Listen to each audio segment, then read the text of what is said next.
Leje ndërtimi, ndarje pasurish, bashkime fiktive dhe favore për familjen Demi, një zinxhir veprimesh të palishme që tregon mafian e re të pronave në emrin e partisë, ndërsa kryeministri Edi Rama del publikisht duke folur për mbrojtjen e hapësirave publike dhe ndalimin e ndërtimeve në Bregdet, nën firmën e tij dhe me përkrajjen e strukturave vartëse, janë miratuar 10 leje ndërtimi në shkelje të ligjit. Rasti më flagrant është ai i Aida Demit, ish drejtoreshe e ASHK Sarand, e cila sipas dokumenteve të siguruara ka përdorur funksionin publik për të manipuluar regjistrimet kadastrale në favor të vetes dhe familjarëve të saj. Në vitin 2019, ish kryetari i Bashkisë Sarand Ardian Gurma ka lëshuar një leje ndërtimi në pasurinë numër 15, fraksion 513, me sipërfaqe 549 m2. Objekti u ndërtua dhe përfundoi plotësisht, por kjo pasuri do të përdorej më vonë si bazë për një skem manipulimi me dokumenta fiktive. Më 17 nëntor 2021, Aida Demi në cilësinë e drejtoreshës së ASHK Sarand aplikon vetë për ndryshime në pasurinë që i përkisnin familjes së saj. Në të njëjtën ditë, nxirret urdhri për kryerjen e veprimeve, kryen ndryshimet në sistem e përfundon procedura e plotë e ndarjes së pasurive në shkelje të çdo afati ligjor. Pasuria numër 15 fraksion 577 është ndarë në mënyrë të palishme në 2 pasuri të reja. Pasuri numër 15 fraksion 575, truall me sipërfaqe 126 m2 në pronësi të Avenir Demi, dhe pasuri numër 15 fraksion 592, truall me sipërfaqe 512 m2, po në pronësi të njëjtit person. Në këtë rast kemi të bëjmë me një shkelje të rëndë ligjore, pasi një pasuri mbi cilën është regjistruar një objekt ndërtimi nuk mund të ndahet. Kjo për faktin se koeficienti i ndërtimit për atë parcel është shfrytzuar tashmë plotësisht dhe çdo ndarje më vonshme përbën manipulim me qëllim krimin artificial të pasurive të reja për të përfituar leje shtesë ndërtimi. Për më tepër, e gjithë procedura është kryer brenda ditës së aplikimit, duke përfshirë përgatitjen e relacionit teknik, nxjerrjen e urdhrit dhe përditësimin në sistemin kadastral, një praktikë që provon qartë ndërhyrjen dhe ndikimin e drejt për drejt Aida Demit për të favorizuar familjen e saj. Më 28 mars 2023,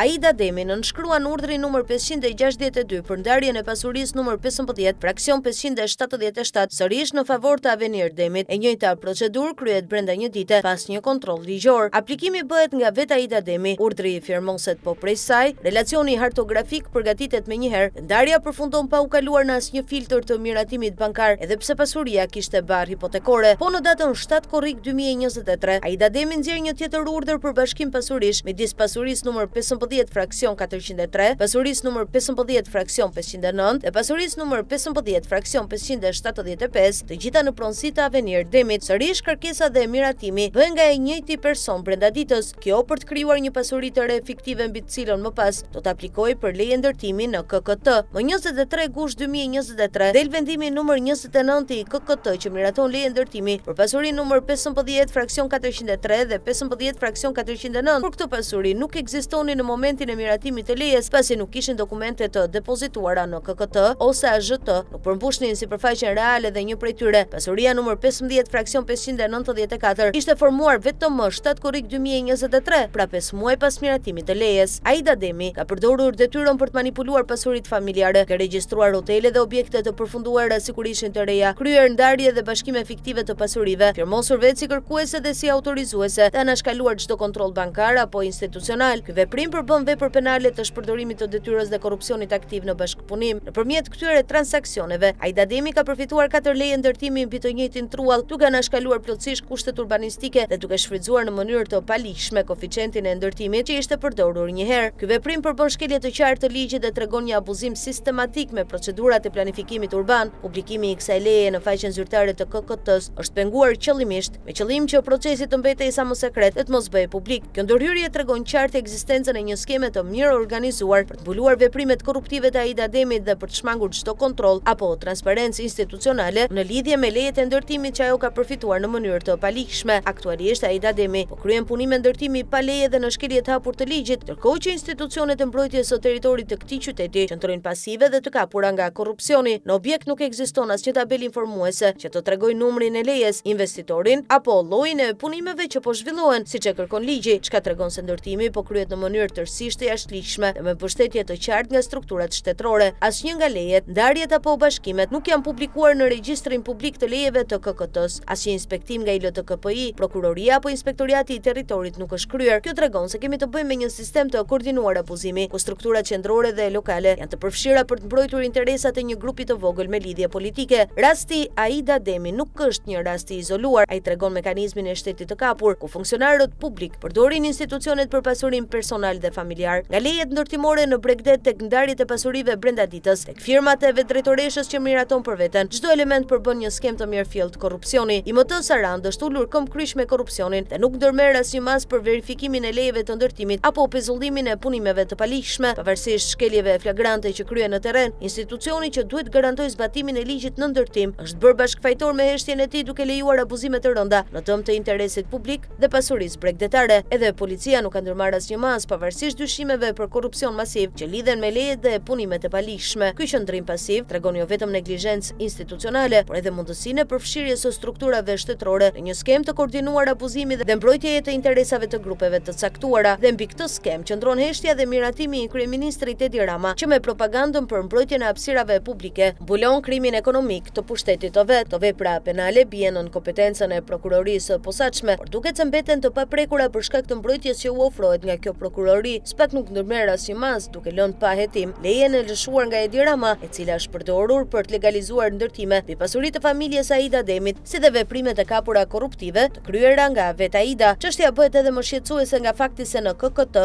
janë regjistruar dokumente fiktive që shërbyen për të përfituar leje ndërtimi dhe për të manipuluar regjistrimet kadastrale në favor të familjarëve të saj. Kjo praktik tregon një skem të mirë organizuar korrupsioni, ku institucionet shtetërore duke përfshirë KKT-n dhe prokurorinë e posaçme, duke që janë përdorur për të mbrojtur interesat private, për të fshehur veprimet e paligjshme, duke dëmtuar hapur ligjin, rendin urbanistik dhe interesin publik.